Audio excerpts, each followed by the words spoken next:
A girl suddenly appears in an eerie classroom. The place is completely empty, not a single person in sight. She hurries out to the corridor to look around. Something seems to be hidden at the far end, but Lisa doesn't panic. She follows the light and keeps moving forward, eventually stepping into a dimly lit room. There, sitting right in the center, is a bald man, and beside him, a little boy is locked inside a cage. Realizing this is exactly the place she's been looking for, Lisa slowly crouches down. She tells the boy in the cage that everything he sees here is fake. If he can just be brave enough to step out of that cage, all the evil around him will turn to ashes. But the little boy is still afraid. He believes he can't break free from his restraints. That's when the bald man slowly turns around. The glass of water in front of him suddenly shatters. The broken shards cut Lisa's skin, but she still doesn't give up trying to convince the boy. The bald man's expression grows increasingly menacing, until he raises his stance, ready to attack. And as Lisa keeps muttering words under her breath, her body is suddenly yanked back to reality. It turns out Lisa is a psychotherapist. She can enter a patient's mental world through her mind and find the root of their psychological illness there. But this kind of therapy comes with danger,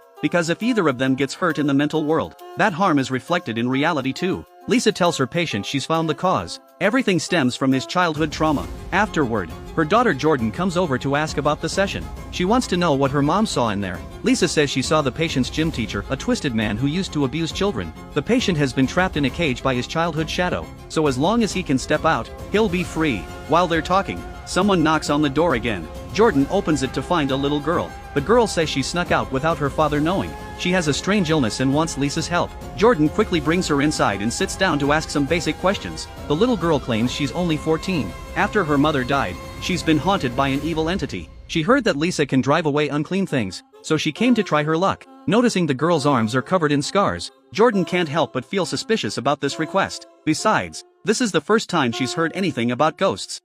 Is he here right now?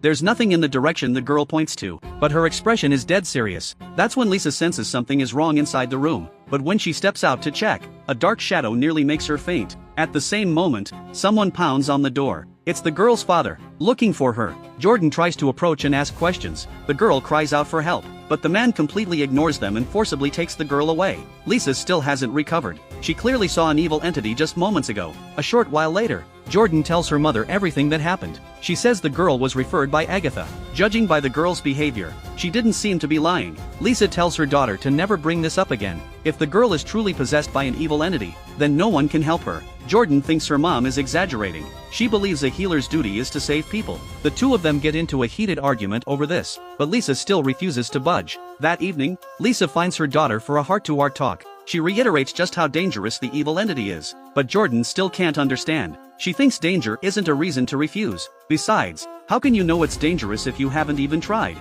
Lisa tells her daughter that sometimes you can't be reckless. Jordan's father's death is a perfect example. The world believes in science, not spirit. One day when you can see, I hope you have the sense to know when to help and when to protect yourself. Okay? That seems to hit a nerve. Jordan shuts her mouth and drops the subject. Late that night, Jordan has a dream in bed. She dreams she's back in her childhood. Before her stands a ladder leading up to the attic. Jordan slowly walks toward it, then softly calls out Dad.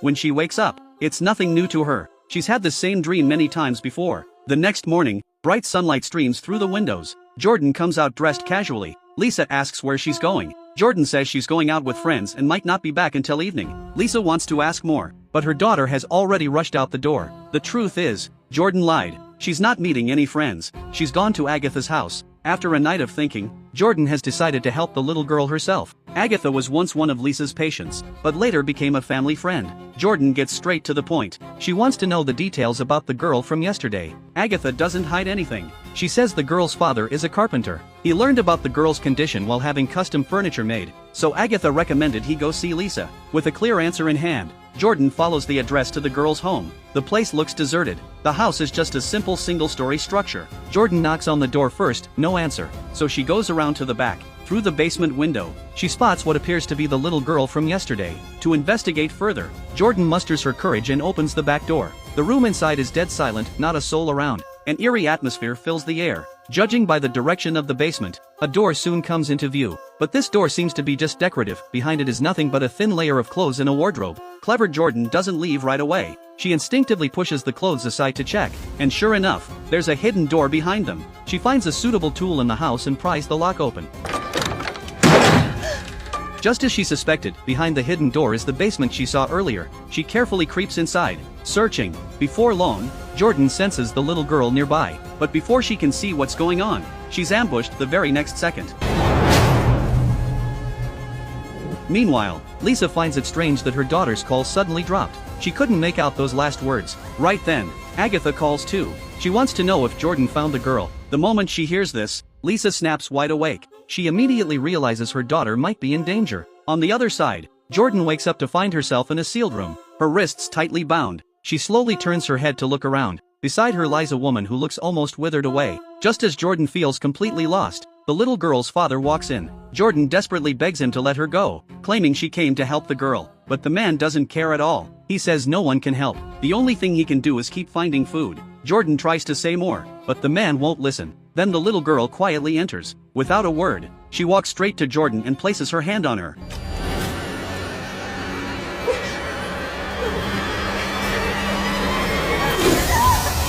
In an instant, Jordan feels her life draining away. Clearly, the evil entity is absorbing her energy. When the tendrils behind her finally release their grip, a new scar appears on Jordan's arm. The little girl thanks Jordan with guilt in her voice. She's long been used to scenes like this. When night falls, the man smashes Jordan's phone. Then he has his daughter help pack things up. They're going to sink Jordan's car in the lake to eliminate all traces and make everything look normal. Meanwhile, Jordan is struggling desperately. Finally, she manages to tear a gap in the tape. Without a second's delay, she quickly unties the woman beside her. She wants to take the woman and escape together, but the moment Jordan opens the door, the man is already blocking the way. With no escape in sight, Jordan can only beg the man to spare her. She insists her mother can definitely save the girl. During the standoff, the little girl rushes over. She stands in front of Jordan and pleads with her father to stop killing innocent people. You said! Riley, move! Jordan watches in horror. She wants the girl to hold on, but the little girl gradually stops breathing. In that moment, Jordan suddenly feels her head splitting with pain. The next second, something burrows into her body. This is the entity transferring hosts. The girl's death forced the evil entity to choose a new one.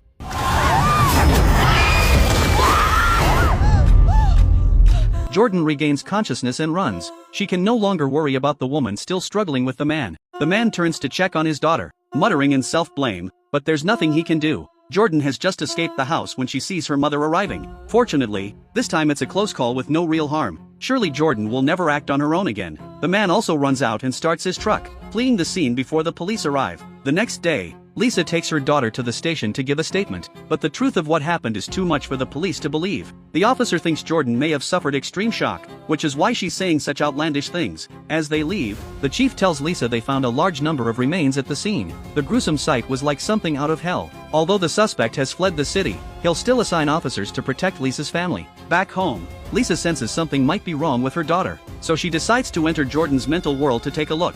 Agatha happens to be there too. Lisa instructs her to wake her up if necessary, so she can safely withdraw in case of danger. With everything prepared, Lisa leaves reality in just 1 second. She finds herself standing on a dim street. The desolate surroundings are filled with an eerie atmosphere. She slowly moves forward, looking around. Then she unexpectedly spots her husband. A newspaper displays a headline: "A male psychotherapist chose to end his life because he failed to save a patient." Lisa expected to see this, but now is not the time for grief. As she chants her incantation, the next second she's transported to the old house. This is where her deepest fear hides. It's also the source of her daughter's childhood trauma. Perhaps this is what they mean by a healer cannot heal themselves. Some things can only be resolved by letting them take their natural course. The little girl sitting at the entrance is young Jordan. Lisa asks if she wants to go inside. Her daughter shakes her head, so Lisa enters the room alone. Everything looks the same as always. When she sees a family photo of 3 crack and shatter, Lisa immediately knows something else has moved in.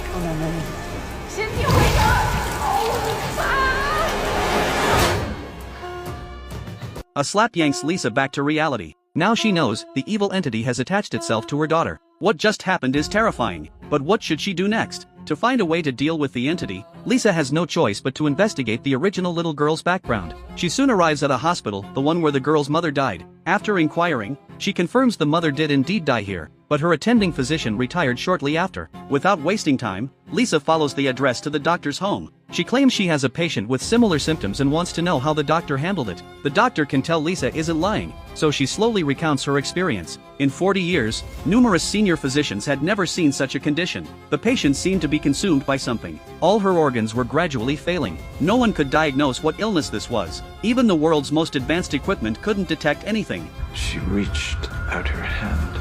She said, "Don't be scared. It's worse if you're afraid." I could feel it pulling, every part of my body being sucked towards her.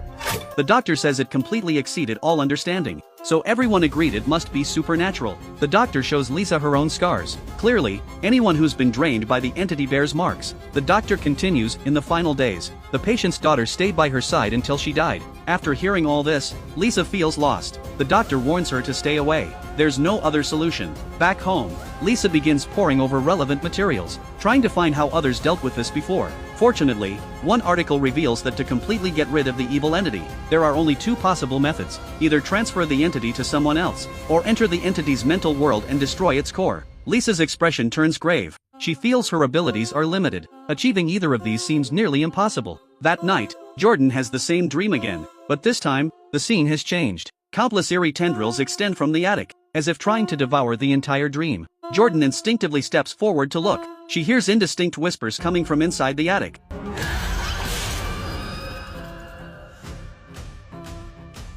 It takes Jordan a long time to snap out of it, but then she notices something strange. Her bedroom door has been mysteriously opened. At the same moment, Agatha also wakes up. It seems everyone senses something is wrong. Jordan tiptoes outside to check. She keeps feeling like something is behind her, and when she gets downstairs, a terrifying sight appears before her eyes.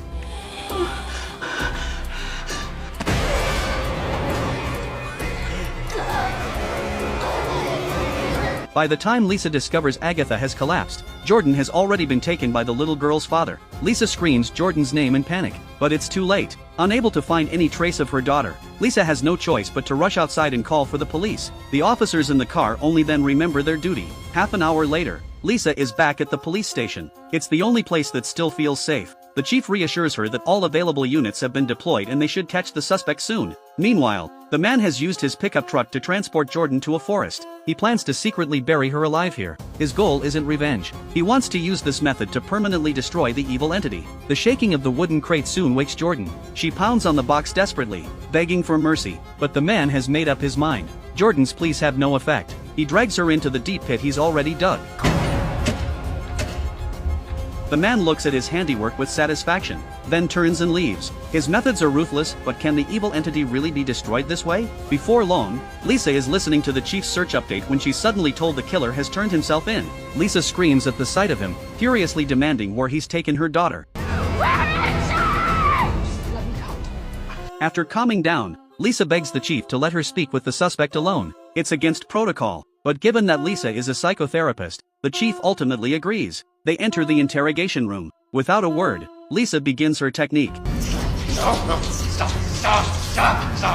Help! Somebody help! Help me! As she chants, she instantly enters the man's mental world. Here, she sees the little girl's mother in her final moments. The girl holds her mother's hand, crying uncontrollably. It was at this exact moment that the entity chose to transfer. Outside the door stands the equally anguished father. But this sorrowful scene isn't what Lisa came to see. She searches through more memories, including how her daughter was taken. After deeper exploration, Lisa sees the roads the pickup truck traveled. She finally freezes the image on the burial site. No. You have to leave her. Get out of my head!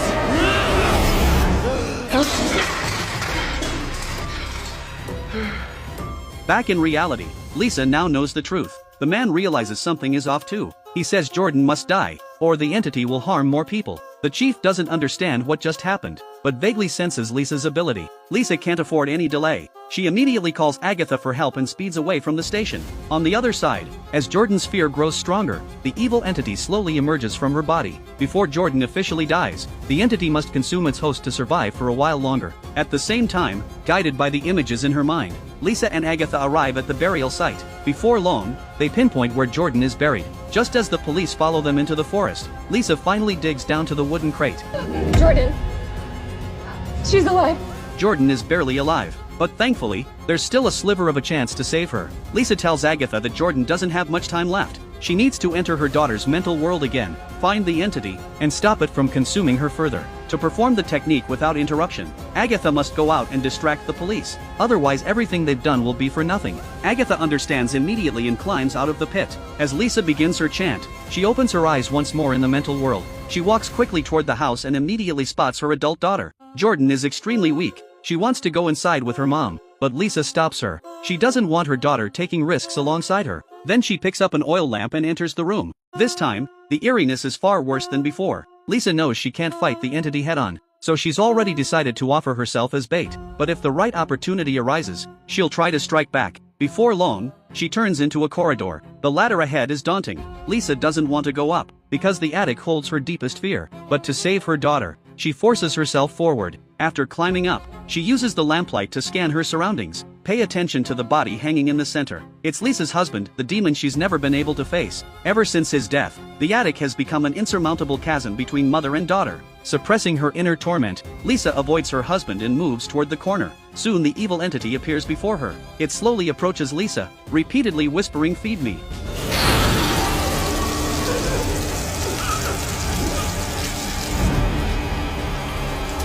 At this critical moment between life and death, Lisa slowly raises her arm and precisely presses her hand against the entity's forehead. As her incantation takes effect, the next second Lisa enters the entity's mental world. It's like a cave, covered everywhere with sticky tendrils. Following the passage forward, Lisa finally reaches the entity's lair. At the same time, Jordan musters her courage and enters the room. Compared to her childhood trauma, nothing matters more than her mother. Jordan quickly climbs to the attic. She sees her father who chose to end his life. Once again, despite the overwhelming pain in her heart, she has something more important to do right now. Meanwhile, the chief follows the tracks on the ground and unexpectedly discovers Lisa. Cynthia, wake up. Cynthia, wake up, wake up. Oh, it's not now. His shouting causes Lisa to lose her target. She looks around frantically but is ambushed by the lurking entity. Tendrils suddenly shoot out, binding her tightly in seconds. Cynthia. Just keep looking! Whatever you're doing, hurry it up. At the same moment, Jordan finds her mother. She forcefully pulls Lisa's arm down, but this doesn't break the connection. Looking closely at her mother's expression, Lisa appears trapped in the mental world. Indeed, inside the lair, the entity has gained the upper hand. It's crawling step by step toward the bound Lisa. Just as the entity opens its mouth wide for a feast, another figure suddenly appears. Feed on this.